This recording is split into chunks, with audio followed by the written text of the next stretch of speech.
It's 11:30 at night where anyone sane or just somebody who has a job is getting ready for bed. I'm sitting browsing my phone on Amazon and I see a sponsored product. 4K 60 frames per second dual screen, 60 bucks. Do a quick sort by price, tick the Amazon Prime box to make sure it's actually coming from Amazon, and yeah, there it is. The cheapest 4K 60 camera on Amazon. Just have to have it. It's too good to be true, but I have to have it. 3 to 5 business days later, some delivery driver drops it off. I tear open the packaging. Excited. No. Nervous. No. Afraid that I wasted my money. Quickly check out the user Mamual. The camera feels like garbage in my hands. Literally the thinnest plastic I've ever felt. Hollow and empty. Is there even a circuit board in here? Slam in the battery, run outside, and turn it on. It starts. Thank goodness. Film a few test shots. It says 4K 60. Says it's recording. Yeah. Okay. The second screen even works. Okay. But then, back on the computer, watching these files, playing them back, something feels off. I right-click on the file, click on Properties. It says 4K, 60 frames per second. But still, something's not right. I pull up my Osmo, take a couple comparison shots between the Osmo and this camera. Osmo looks great. It's smooth, it's fluid, video looks fantastic. This camera? Something is wrong. Now, to be fair to this camera, I never expected it to compete to the Osmo. The Osmo is a $200 camera, and this one was, what, just over $60? But I didn't expect a camera maker to so blatantly lie about 4K 60 frames per second file that they wouldn't even try and make a 60 FPS video. 4K at 60 frames per second from this camera only produces 30 frames.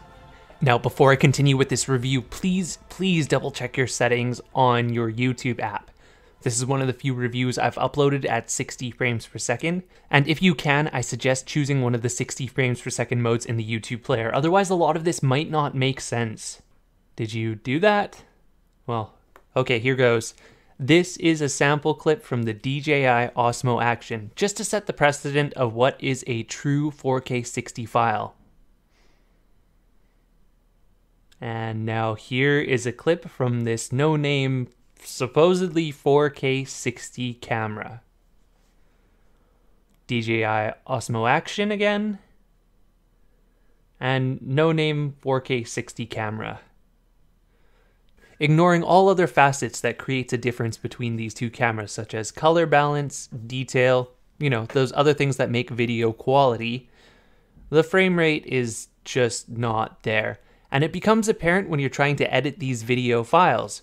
With this no-name generic camera, the video editor does not accept the files without them being re-encoded, rewritten into a format that exposes their true frame rate. It's problematic because many consumers who are buying a basic camera like this will not have the knowledge of how to re-encode the video, let alone the fact that it's just blatantly lying that this camera does 4K 60. And to me, the lying is the worst part of it, because this camera is moderately competent at its other settings. Aside from the wonky image stabilization, which we'll get to in a minute, the 4K settings are, yeah, there's a good amount of detail. Color is exceptionally bright and vibrant, so if you're the kind of person who likes that, you'll enjoy how this camera is balanced.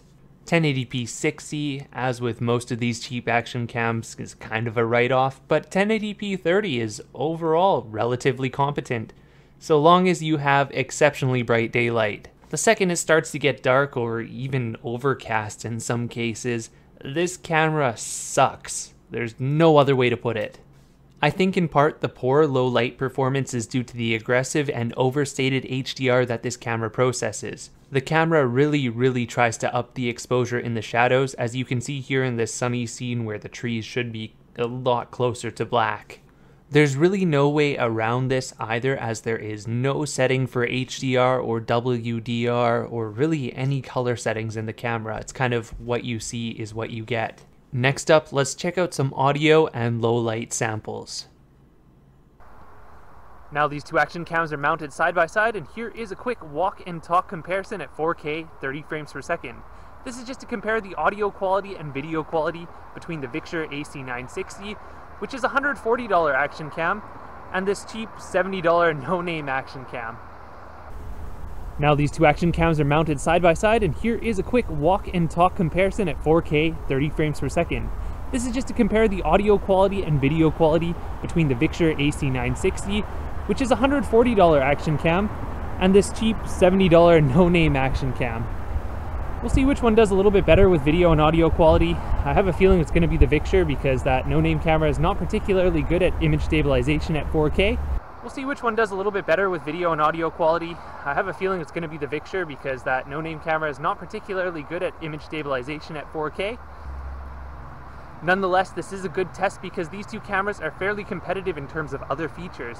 They both have a forward-facing screen, they both supposedly offer 4K at 30 frames per second with image stabilization. The main difference being that the Victure AC960 is waterproof without the external case, while the no-name camera is not. Woo! Finally, this is 1080p 30 with image stabilization. If nothing else, both of these cameras should excel at this format because pretty much any budget action cam in the $100 range can do 1080p 30 EIS. So let's check it out, see how it looks, how it sounds, and then also do a real quick running test. So this is just me running and holding the camera out in front of me as best I can.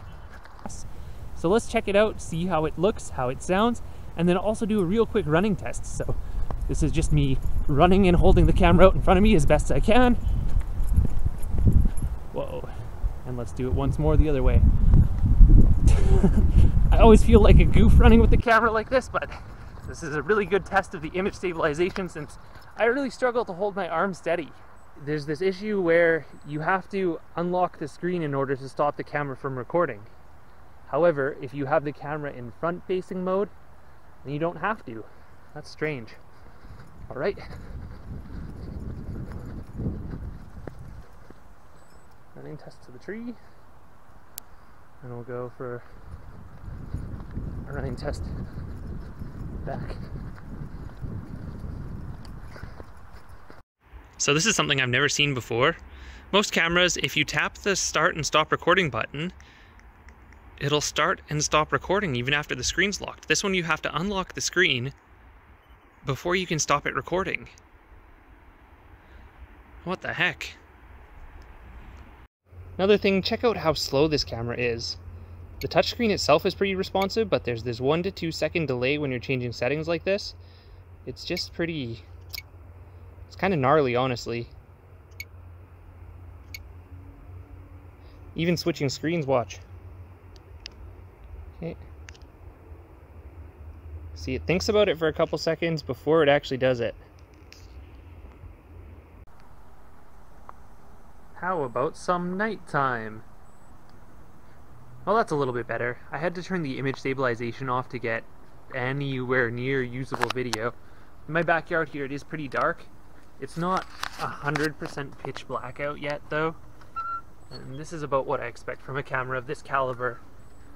Only seeing little bits, really grainy otherwise. And yeah, like if I have some light shining directly on me, it should be okay.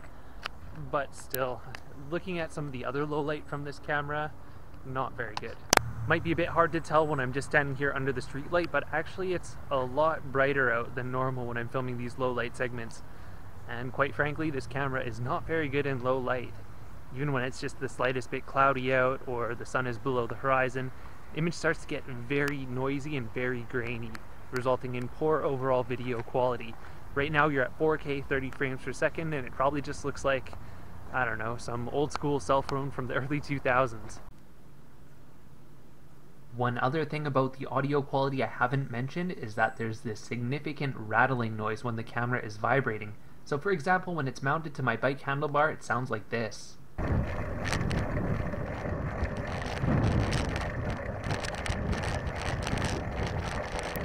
Yeah, it's almost like there's something loose inside of the camera.